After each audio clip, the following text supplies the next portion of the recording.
네, 오늘은 1930년대 독립운동에 대해서 공부를 해보도록 하겠습니다. 우리가 이전 시간에 공부했던 것들을 복습을 해보자면, 1910년대 일제 통치 방법이 무엇이라고 했습니까?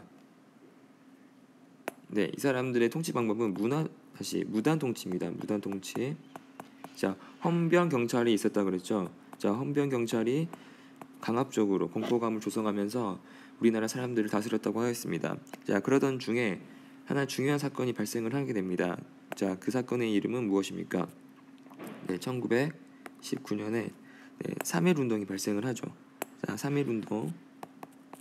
우리나라 사람들이 더 이상 일제 무단 통치에 견디지 못해서 우리나라 독립을 외쳤던 그런 사건이 3.1 운동이지만 결국에는 잔인하게 진압을 당하였습니다. 결국엔 실패를 하였습니다. 하지만 3.1 운동을 계기로 해서 일제가 1920년대에는 통치 방법을 바꾼다고 했죠. 1920년대에는 그들의 통치 방법이 어떻게 바뀌었습니까? 네, 문화 통치로 바뀝니다. 문화 통치. 문화 통치는 어떤 것이라고 그랬죠? 네, 헌병 경찰이 아니라 일반 경찰로 바꿨지만 오히려 그 경찰의 숫자는 늘어나게 되었고 신문과 잡지는 발행을 할 수 있었지만 사전에 검사를 한다 그랬습니다. 네, 그 이후에 오늘 이 시간에 배울 것들은 무엇이냐면 1930년대 독립운동에 대해서 공부를 해볼 것입니다. 1930년대에는 어떤 것들이 있었냐면 일제는 민족의 말살 정책을 실시합니다. 우리나라의 역사와 우리나라의 언어를 파괴하면서 우리나라 사람들을 마치 일본인처럼 만들어서 전쟁에 나갈 수 있게끔 만드는, 그러니까 우리나라의 정신을 없애는 그런 정책을 펼치게 되고요. 그다음에 총동원령이라고 해서 일제가 중국이랑 전쟁을 하게 되고 미국과도 전쟁을 하게 됩니다. 그렇게 하면서 총동원령이라고 해서 쌀도 가져가고 그다음에 뭐 밥그릇, 그다음에 국그릇, 숟가락마저 가져가면서 전쟁 물자로, 전쟁의 도구로 그런 것들을 사용하게 됩니다. 그다음에 한인애국단이라고 해서 우리나라 윤봉기라든지 이봉창이라는 사람들이 우리나라의 독립을 위해서 활동을 했던 것에 대해서 공부를 할 거고요. 마지막에는 민족 정신을 지키기 위해서 어떠한 활동들을 하였는지 살펴보도록 하겠습니다. 네, 먼저 그 일제가 시행했던 1930년대 정책이 민족 말살 정책입니다. 민족이라는 것은 우리나라 사람들을 의미하고요. 말살이라는 뜻은 말살 한번 볼까요? 말살은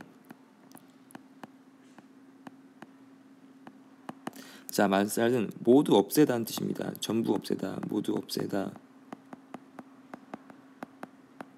그러니까 민족 말살 정책, 그러니까 민족의 정신을 모두 없애는 정책을 실시합니다.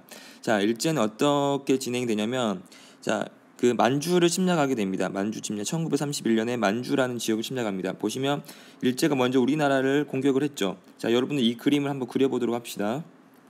그리고 시작을 합시다. 멈춤 버튼 누르고요. 먼저 그려주셨으면 좋겠습니다. 네. 우리나라를 침략을 하고 그다음 1931년에 만주를 침략을 하게 됩니다. 만주를 점령하게 되죠. 만주에서 멈추지 않고 중국까지 침략을 하게 됩니다. 중국도 가만히 있지 않겠죠. 중국과 일본이 중일 전쟁을 일으키게 되는데 그 시기가 1937년이 됩니다. 그러다가 일본이 중국과 전쟁을 하던 중에 또 어느 나라도 공격을 하냐면 보시면 미국 있죠. 저 멀리 미국이 있겠죠. 미국의 하와이라는 지역까지 공격을 하게 되면서 전쟁이 엄청나게 넓어집니다. 태평양 전쟁을 하게 되죠. 그러면 일제는 무엇이 필요할까요? 전쟁을 하기 위해서는 네, 군수 물자가 필요하겠죠. 군수 물자는 총알도 필요하고요. 그다음에 군복도 필요하고요. 그다음에 군 모자도 필요하고 군화도 필요하고 그다음에 먹을 것도 필요하겠죠. 그다음에 총알도 필요하고 대포도 필요하고 이런 것들은 많이 필요하게 됩니다. 근데 일본 스스로 그것을 마련하기 힘들었겠죠. 그래서 어떻게 생각했냐면 일제는 만만한 한국인을 전쟁에 동원하기 위해서 내선일체라는 것을 주장을 하게 됩니다. 내선일체가 무엇이냐면 내선일체 여러분 기억을 하시기 바랍니다. 내선일체가 뭐냐면 일본이 내입니다. 국내. 그러니까 그 당시에는 국내가 일본이었던 거죠. 조선은 이 선 있죠. 선. 그러니까 일본과 조선이 하나다.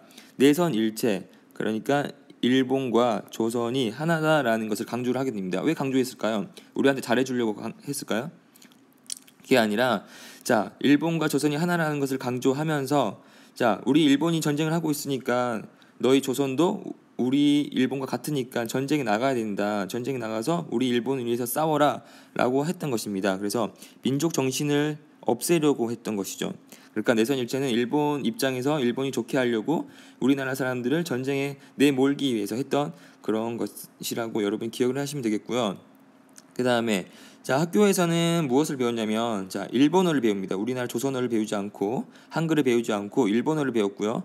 자 일본 역사를 가르치게 됩니다. 그러니까 초등학교 1학년부터 일본어만 배우는 겁니다. 그러니까 일본어를 잘할 수밖에 없었겠죠. 그 당시 사람들은 우리나라 글을 잘 모르고요. 그 다음에 한국의 역사를 거짓으로 가르칩니다. 그러니까 우리나라 역사는 보잘것없고 매번 패배의 역사다 이렇게 가르쳤던 것이죠. 자 거짓으로 꾸며서 가르쳤던 것입니다. 자 그 다음에 여기 사람들은 여기서 그치지 않고 어떤 것들을 했냐면 자 신사 참배를 강요합니다. 자 신사라는 것은 무엇이냐면 자 일본에 가게 되면 여러 신사가 있습니다. 그 신사 중에서도 자 천황이라고 해서 지금의 일본 왕 있죠. 일본에 가면은 자 일왕이라고 해서 일본에는 왕이 있습니다. 자 일왕을 향해서 절을 해야 됩니다. 자 이 보시면 자 학교에서 여러 학생들이 남쪽을 향해서 이렇게 인사를 하게 됩니다. 남쪽 방향에 누가 있냐면 일왕이 있었다라고 생각을 했던 것이죠. 그래서 아침마다 학교에 등교를 하게 되면은 아침에 이렇게 운동장에 모여가지고 매 시간마다 일왕을 향해서 이렇게 신사를 참배해야 됩니다. 신사라는 것은 일왕을 모신 절, 다시 일왕을 모신 절이라고 생각하면 되고 참배는 자 절을 한다라고 생각을 하시면 되겠습니다. 그 다음에 창씨를 계명해야 됩니다. 자 창씨 계명은 뭐냐면 밑에 보실까요? 자 선생님이 창씨 계명을 안 했네 수업을 들을 수 없으니 교실에 나가라고 하죠. 자 이 여자는 가네다라고 하고요. 자 하지만 자 김덕구는 라고 했던 사람은 이렇게 말을 할 수 없었던 거죠. 그러니까 김덕구라는 한글을 쓰면 안 되고 자기 이름을 일본식으로 바꿀 수밖에 없었습니다. 그 다음에 황국 신민서사라고 해서 자 일왕을 칭송하는 그러니까 천왕을 찬양하는 자 천왕을 찬양하는 황국 신민서사라는 것을 외워야지만 학교 다닐 수가 있었습니다. 그렇게 1930년대에는 민족의 정신을 없애기 위한 민족 말살 정책이 실시되었다는 것을 여러분들이 기억을 해주시기 바랍니다. 네, 다음은 총동원령이라는 것에 대해서 공부를 해보도록 하겠습니다. 자, 동원이라는 건 뭐냐면 자 전쟁을 하기 위해서 물자를 끌어모으는 겁니다. 자 사람이라든지 그 다음에 어떤 도구라든지 이런 것들을 끌어모으다. 전쟁을 잘 하려면 사람도 필요하고 그 다음에 어떤 물건도 필요하잖아요. 자 이런 것들을 끌어모으다. 총 그러니까 모든 것들을 끌어모으다. 전쟁을 하기 위해서라는 뜻입니다.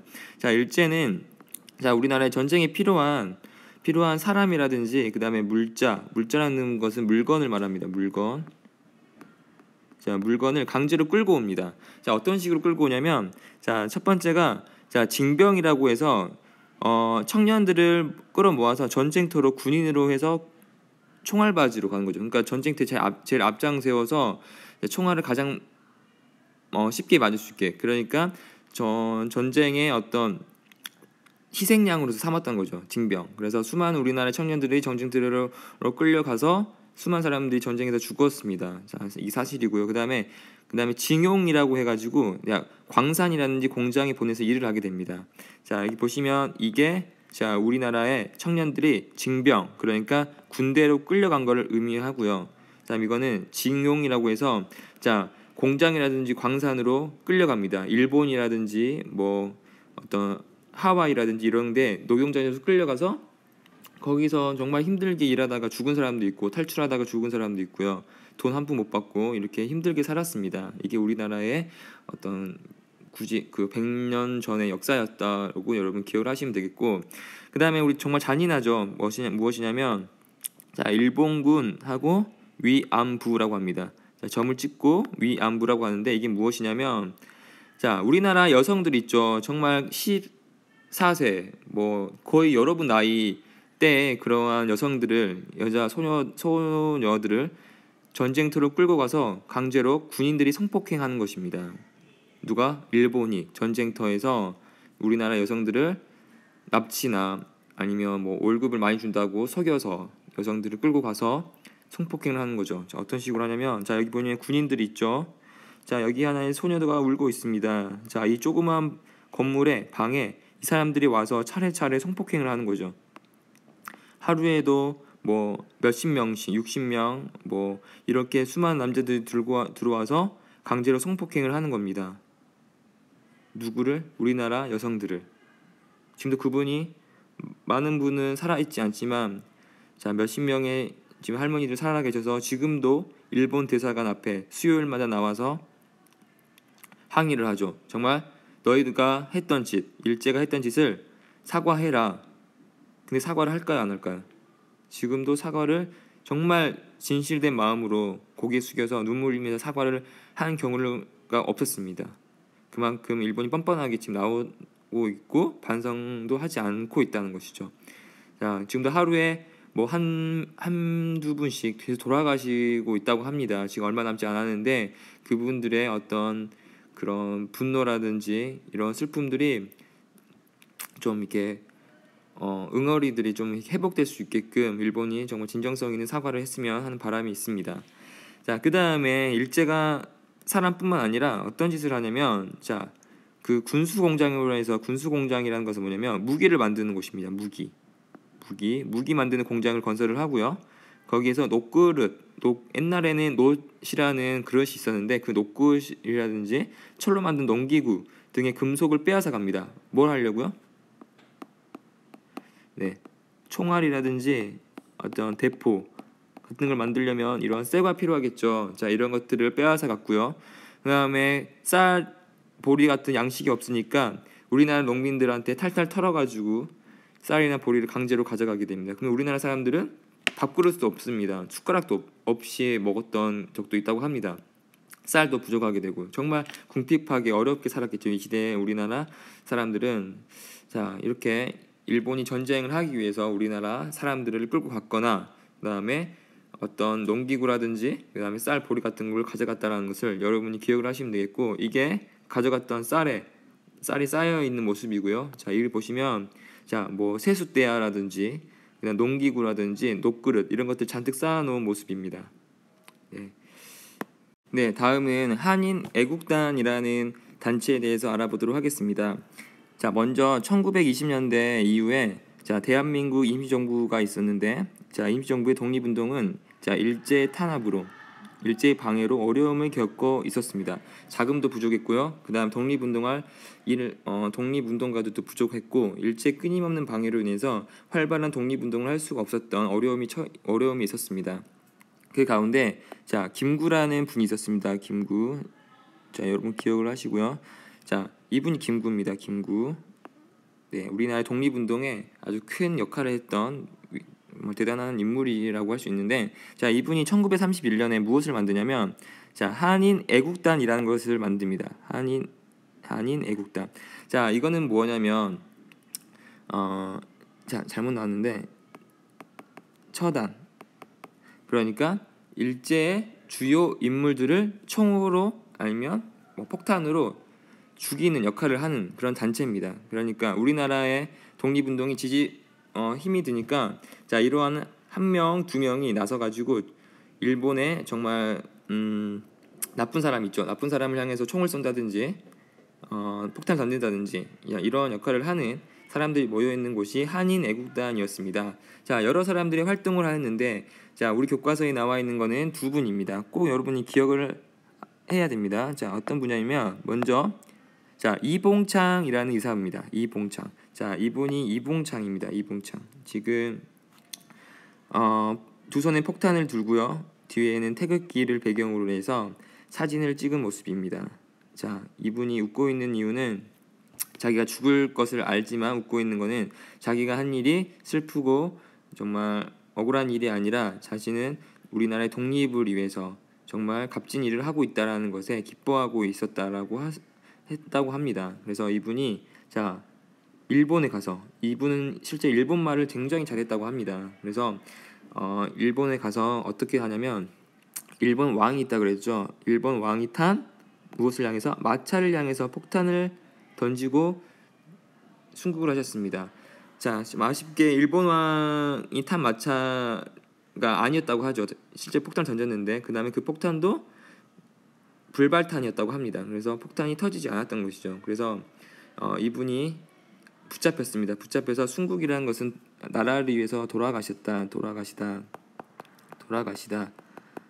네, 라는 뜻인데 붙잡혔습니다. 붙잡혀 돌아가셨는데 좀 안타까운 일이 있었죠. 그래서 그 다음에 윤봉길 의사입니다. 윤봉길. 자, 윤봉길 의사의 모습은 자 이분입니다. 이분도 마찬가지로 두 손에 폭탄을 들고 기념 사진을 찍은 모습인데, 자 오른쪽엔 김구 선생님이 계시죠. 자 김구. 그 다음에 이분은 상하이, 이쪽에 상하이 임시정부가 있었다 그랬죠. 자, 상하이에 이제 홍코라는 공원이 있었는데 여기서 일본군을 향해서 폭탄을 던집니다. 물병 있죠. 물병에 폭탄을 장치를 해서 던져서 실제로 거기에 상하이에 있는 사령관이라든지 주요 인물들을 죽인다든지 아니면 실명을 시킨다든지 큰 부상을 입힌다든지 네 그렇게 실제로 했고, 이분이 또 붙잡혀서 나중에 순국하시게 됩니다.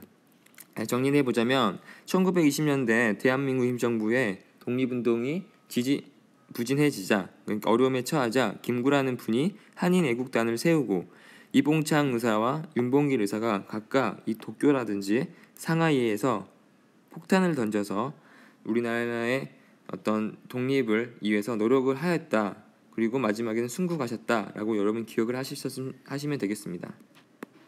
네, 마지막으로 그 일제의 민족 말살 정책에 우리나라가 사람들이 힘들었다 그랬죠. 그 다음에 우리나라 독립의 어떤 열기가 꺼져가는 중에 그래도 독립운동에 몸을 바쳤던 분들이 계셨습니다. 그 분들이 누구인지 한번 알아보도록 하겠습니다. 네, 먼저 조선어 학회라는 곳이 있었습니다. 자, 조선어는 것은 무엇을 말할까요? 네, 그 당시에는 우리나라 한글을 학교에서 가르칠 수가 없었죠. 자, 한글을 가르치지 않으니 사람들이 한글을 모르겠죠. 그러면은 나중에는 우리나라가 완전히 일본처럼 돼버릴 수 있었던 것이죠. 자, 고유 민족에는 그 나라 민족인만이 쓰는 문자가 있습니다. 그 문자를 쓰지 않는다는 것은 그 민족의 정신, 혼이 없어질 수 있다는 그런 거겠죠. 그래서 많은 분들이 조선어 학회라는 것을 만들어서 이분들이 한글 보급에 앞장을 섰습니다. 자, 이윤재, 최현배라는 분들이 있는데, 자 이분들이 한글 보급에 앞장서서 섰는데 어떤 식으로 섰냐면, 자 보시면 우리나라 한글에 사전이 있겠죠. 자, 그 사전을 만들었던 그 토대가 이 조선어 학회입니다. 자, 이분들이 숨어서 연구를 하면서 이러한 사전들을 남겼던 것이죠. 그래서 우리가 광복 이후에도 이 사전을 가지고 한글 사전을 만들 수 있었던 것입니다. 자, 그 다음에 역사학자도 있었습니다. 자, 박은식이라든지 신채호라는 분들이 계셨는데, 자 이분들은 한국사에 관한 책을 써서 우리 민족의 긍지를 살렸습니다. 긍지라는 거는 뭐냐면 자랑거리입니다. 자랑거리. 자, 그 당시 일본이 역사를 왜곡하면서 우리나라는 보잘것없고 패배의 역사, 실패의 역사로만 가르쳤는데, 자 이분들은 우리가 실패의 역사가 아니라 우리는 대단한 위대한 역사를 가진 민족이라는 것을 보여주었던 분들이죠. 자, 그 다음에 한용운이라든지 시문, 윤동지, 이육사 같은 분들은 시나 소설을 써서 항일 의지, 그러니까 우리나라의 독립의 의지를 드러냈던 분이신데 한 분씩 사진과 이름 알아보도록 하겠습니다. 자, 이분은 한용운이라는 분인데 스님이십니다. 스님 한용운, 이분도 시를 써서 어떤 독립의 의지를 높였던 분이고, 시문, 그 다음에 윤동주, 그 다음에 이육사 같은 분들이 있는데, 야 이분 이외에도 수많은 사람들이 있었겠죠. 자, 이런 분들, 조선어 학회라든지 역사학자, 그 다음에 시나 소설을 쓴 작가들이 역사를 왜곡하는 그런 독립의 의지를 꺾으려는 일제에 맞서서 우리나라의 독립을 위해서 애썼다라는 것을 여러분들이 기억을 해 주십시오.